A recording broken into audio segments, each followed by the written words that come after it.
No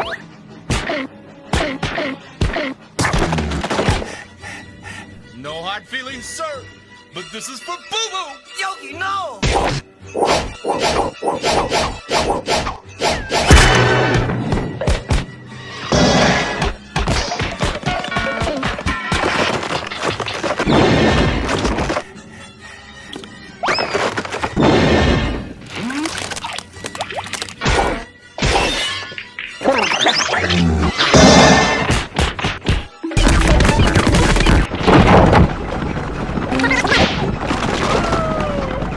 Mr. Ranger! Yogi! Whitey!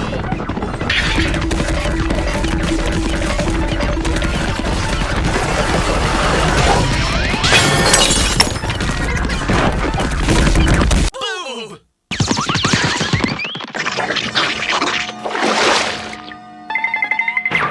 Has anyone seen my bow tie?